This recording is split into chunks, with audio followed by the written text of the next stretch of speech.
রোজ রোজ একই স্টাইলে কাতলা মাছের ঝোল খেতে আর ভালো লাগছে না তো, তাই তোমাদের জন্য আজকে নিয়ে এসেছি আমি কাতলা মাছের, নতুন বলবো না, কাতলা মাছের একটা চিরাচরিত রেসিপি, যেটা অনুষ্ঠান বাড়িতে প্রায়শই আমরা খেয়ে থাকি। কি আন্দাজ করা যাচ্ছে এটা কি রেসিপি হতে পারে? আজ তোমাদের সাথে অনুষ্ঠান বাড়ির স্টাইলে কাতলা কালিয়া রেসিপি খুব সহজেই কি করে বাড়িতে বানাবে সেটাই তোমাদের সাথে শেয়ার করছি। আমি আজকে যে পরিমাণে কাতলা মাছের কালিয়া বানাতে যাচ্ছি তার জন্য আমি কি পরিমাণে মশলাপাতি গুছিয়ে নিয়েছি সেটা তোমাদেরকে প্রথমেই দেখিয়ে দিচ্ছি। এই যে মিডিয়াম লার্জ সাইজের একটা পেঁয়াজ প্রথমেই কেটে নিলাম, আর এই যে এই পরিমাণ রসুন নিয়ে নিয়েছি আমি, প্রায় 7-8টা কোয়া, আর এই পরিমাণ আদা, মানে প্রায় 1 ইঞ্চি পরিমাণ আদা। এইগুলোকে সব ভালো করে চপিং করে নেব। এই মশলাগুলোকে সমস্ত চপিং করা হয়ে গিয়েছে। এরপরে চলো গ্যাসটা অন করে নিয়ে একটা কড়াই চাপিয়ে দিলাম, তার মধ্যে দিয়ে দিলাম 1 টেবিল চামচ মতন সানফ্লাওয়ার অয়েল। সেটা একটু গরম হয়ে এলে সাথে সাথে দিয়ে দাও কেটে রাখা পেঁয়াজ, আদা আর রসুনটা। তবে এটা কিন্তু মিডিয়াম হাই হিটে ভাজতে হবে, খুব হাই হিটে ভেজে এটাতে কালার ধরে গেলে কিন্তু কাতলা কালিয়ার রঙটা আসবে না। কাতলা কালিয়ার রং একদম গোল্ডেন হোয়াইটিশ হয়, তাই এটাকে ধিমে আঁচে ভাজাভাজি করতে হবে। সামান্য গোলমরিচ দিয়েছি, কাঁচা লঙ্কাও দিয়েছি। তাই বলবো যারা গোলমরিচটা অ্যাভয়েড করতে চাইছো বা কাঁচা লঙ্কাটা অ্যাভয়েড করতে চাইছো করতেই পারো। এই কালিয়াতে কিন্তু শুকনো লঙ্কা পড়ে না, তাহলে লাল রং চলে আসবে, তাই কাঁচা লঙ্কা গোলমরিচই পড়ে।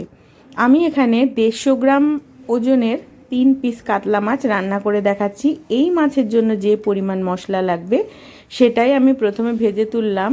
আর আরেকটা কথা বলি, এখানে স্কিপ করো না, এখানে কাতলা মাছে কিন্তু লবণ মাখিয়ে রেখেছি, হলুদ মাখাইনি, কেননা কালার অন্য হয়ে যাবে।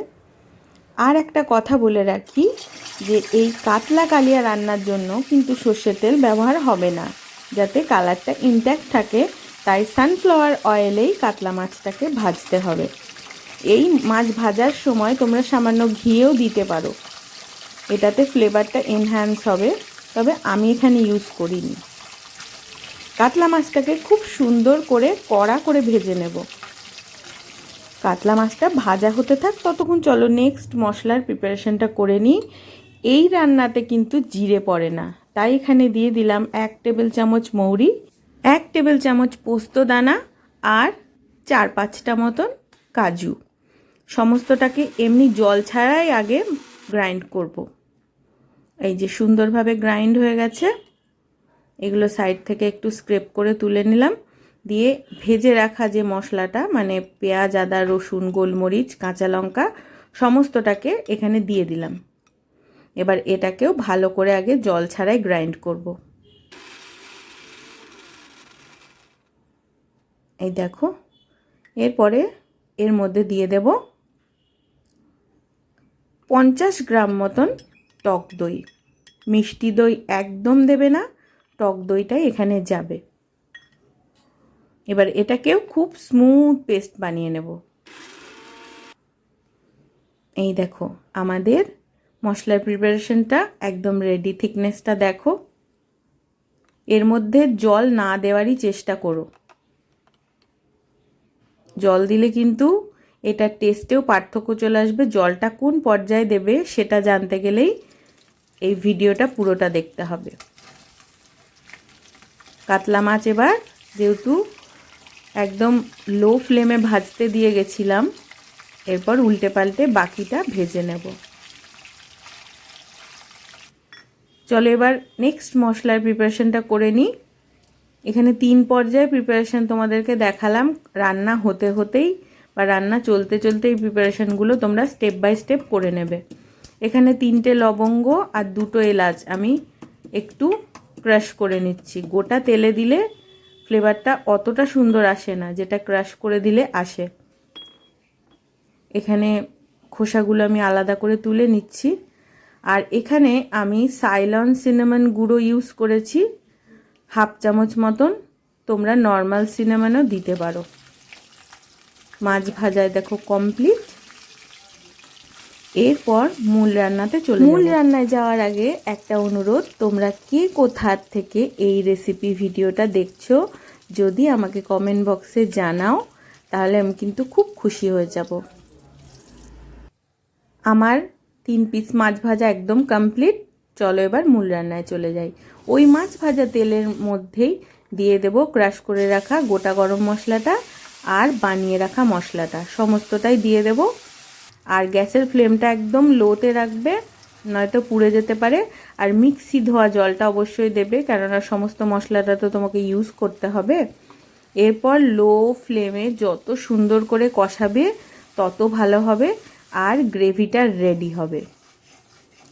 কিছুক্ষণ কষানোর পর দেখো কনসিস্টেন্সিটা, কালারটা চেঞ্জ হয়ে গেছে। এই পর্যায়ে লবণ দিয়ে দেবে। লবণ কিন্তু প্রথমেই দিও না, কিছুক্ষণ কষিয়ে নেওয়ার পর যখন হালকা মনে হবে তেলটা উঠে আসছে তখন লবণটা দিয়ে আর কিছুক্ষণ কষাও। আর গরম জল অবশ্যই রেডি রাখবে। কষানো হয়ে গেলেই পরিমাণ মতন গরম জল দেবে। এখানে গ্রেভিটা কিন্তু রানি হবে না, ঠিক যেমনটা তোমরা অনুষ্ঠান বাড়িতে খাও, একদম গামাখা গামাখা একটা গ্রেভি, সেই রকম পর্যায়ে জল দিতে হবে। মানে এই যে এখানে ঝোলের কনসিস্টেন্সিটা দেখে তোমরা আন্দাজ করতে পারছো, রানি কনসিস্টেন্সিতে জল দেবে, যেটা ফুটতে ফুটতে যেহেতু কাজু আছে, পোস্তদানা আছে, সেটা ঠিক গামাখা চলে আসবে। এই দেখো সেই তো শুভ্র গ্রেভি রেডি হওয়ার জন্য একদম তৈরি। সাদা টকবক করে ফুটছে, তার মধ্যে ভেজে দেওয়া মাছগুলো দিয়ে দাও আর গ্যাসের ফ্লেমটাকে একদম লোতে করে দাও, যাতে এরা সকলে মিলে মজে গিয়ে একটা অপূর্ব টেস্টি রেসিপি হতে পারে। একদম বেঙ্গলি স্টাইল অনুষ্ঠান বাড়ির স্পেশাল কাতলা কালিয়া, তাও আবার বাড়িতেই। প্রত্যেকটা টিপস অ্যান্ড ট্রিক্স যদি ফলো করো বা আমার বলে দেওয়ার টিপস অ্যান্ড ট্রিক্সগুলোকে যদি অ্যাপ্লাই করো, তাহলে আমি কিন্তু গ্যারেন্টি দিয়ে বলতে পারি এই কাতলা কালিয়া একবার যদি বাড়িতে বানিয়ে খাও, দ্বিতীয়বার ফরমাইশ আসবেই আর রেসিপি তোমাকে চাওয়া হবেই হবে। এই দেখো ঠিক 7 থেকে 8 মিনিট আমি লো ফ্লেমে ফুটতে দিয়েছি আর কালারটা কত সুন্দর এসেছে দেখো। নামানোর আগে একটু ঘি গরম মশলা দিয়ে নামিয়ে নিলেই রেডি অনুষ্ঠান বাড়ি স্টাইল কাতলা কালিয়া। গরম গরম ভাতে, প্রিয় মানুষের পাতে অবশ্যই পরিবেশন করো এই অনুষ্ঠান বাড়ি স্টাইল কাতলা কালিয়া। আবার দেখা হবে নতুন কোনো রেসিপি নিয়ে। সাথে থেকো স্বাতি হোম কুকিংয়ের। আর আমার স্বাতি হোম কুকিং পেজ থেকে